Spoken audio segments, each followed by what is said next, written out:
उपस्थित सर्व बंधूंनो आणि भगिनींनो, ट्रॅफिकमध्ये असताना 1.5 तास आमचा गेला, त्याच्यामुळे यायला उशीर झाला. मी आपल्या सगळ्यांना या ठिकाणी असताना दिलगिरी व्यक्त करतोय. माझ्याकडे फक्त असताना 5 मिनिटं आहेत अशी परिस्थिती आहे आणि या 5 मिनिटानंतर निवडणुकीचा प्रचार थांबणार आहे आणि 20 तारखेला असताना आपल्याला आमदार खासदार या ठिकाणी निवडायचा आहे. मित्रो, एकंदरीत परिस्थिती आपण त्या ठिकाणी पाहतोय. काल मुंबईमध्ये असणारे 2 तमाशा झाला, एक शिवाजी पार्कला झाला आणि एक BC ग्राउंडवरती झाला. एकमेकांना शिव्या घालण्याच्या पलीकडे दुसरं काहीच मला त्या ठिकाणी सापडलं नाही.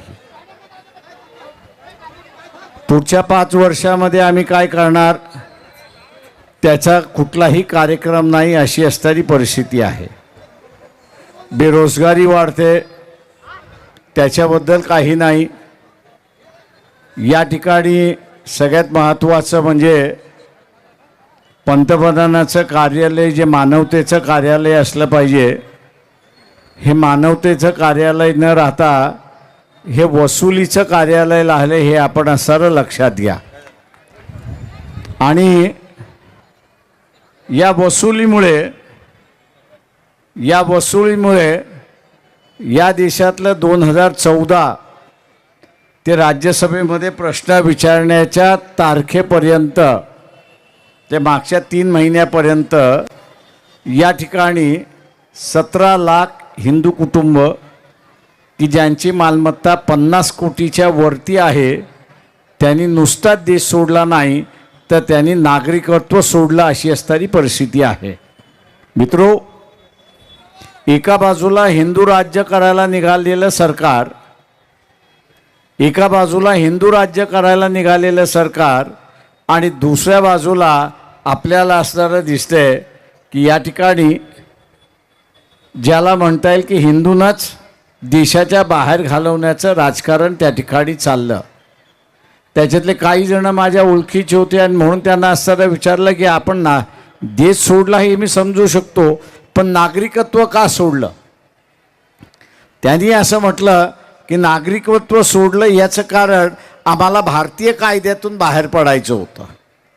तर म्हटलं तुम्हाला भारतीय कायद्यातून का बाहेर पडायचं होतं? तर ते म्हटले हे सरकार वसुलीचं सरकार आहे.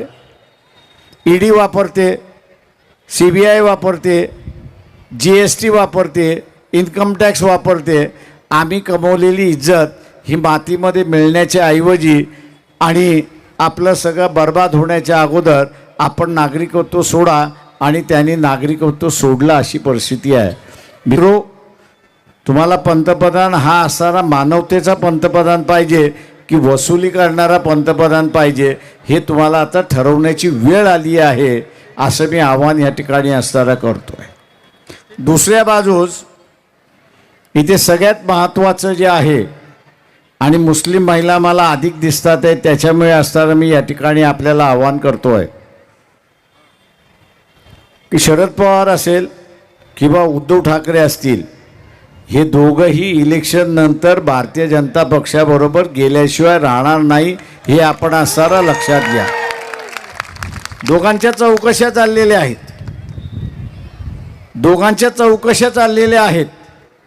आणि दोघांच्या चौकशा चालल्या असल्यामुळे यांना पर्याय राहिलेला नाही अशी परिस्थिती आहे. आणि मग उद्या NRC असेल, CAA असेल, हिजाब असेल किंवा औरंगजेबचा मुद्दा असेल, NCPचा निवडून दिलेला खासदार त्या सभागृहामध्ये बोलणार आहे का? तर अजिबात नाही. हिंदीमध्ये मैं जो कहना चाहता हूँ कि NCP और उद्धव ठाकरे दोनों जो है, ये इलेक्शन के बाद BJP के साथ जाने के अलावा इनके पास कोई रास्ता नहीं है. इनकी इंक्वायरी चली है और ये इंक्वायरी से बचने के लिए ये BJP के पास जाएंगे, ऐसी एक परिस्थिति है. फिर रहा मुसलमानों का सवाल, फिर हिजाब का सवाल हो, NRC का सवाल हो, या औरंगजेब का सवाल हो या यहाँ पर मोहम्मद पैगंबर के बारे में का बिल हो, मैं ये समझता हूँ कि एनसीपी का जो खासदार है, जो खड़े हैं, वो अगर चुन के जाए तो किसको वोट देंगे? आपके साथ रहेंगे या बीजेपी के साथ में रहेंगे? तो ये सवाल सीधा है कि पिछले बार जब एनआरसी का कायदा आया तो एनसीपी जो है वो सदन से वॉकआउट कर गई और एक तरीके से उन्होंने सपोर्ट दिया, ऐसी एक परिस्थिति है।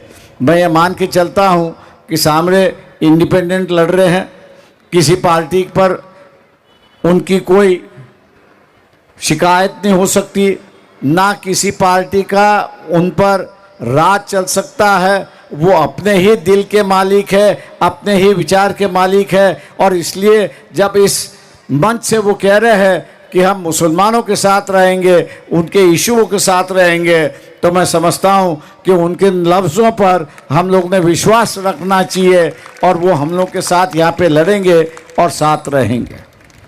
मैं ये बात ज़रूर कहूँगा और मुस्लिम समुदाय से कहूँगा कि यहाँ की फाइनेंस मिनिस्टर जो है, उनका नाम क्या है?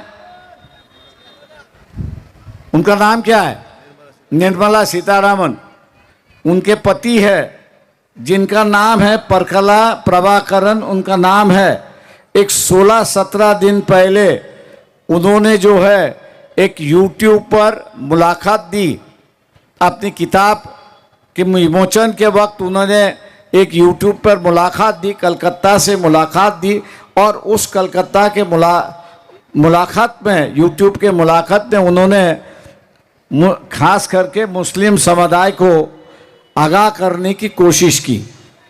उन्होंने ये कहा कि ये प्राइम मिनिस्टर जो है, मोदी अगर दोबारा बनता है, प्राइम मिनिस्टर अगर बनता है, तो यहाँ लोकशाही खतरे में आ जाएगी और ये हुकुमशाह बनने की कोशिश करेगा। और जिस दिन ये हुकुमशाह बनने की कोशिश करेगा तो वो समाज को अस्थिर करने की कोशिश करेगा।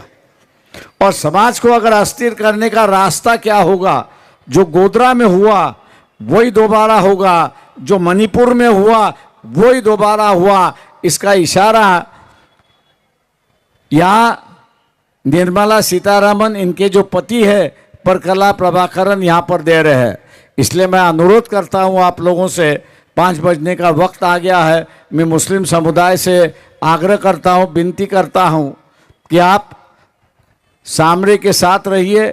उनकी निशानी, उनकी निशानी, उनकी निशानी, उनकी निशानी तो सिलाई मशीन के सामने का बटन दबाकर आप उनको भारी वोटों से जिताइए। यही गुजारिश करते हुए मैं आपसे रजा लेता हूँ। अल्लाह हाफिज, जय हिंद।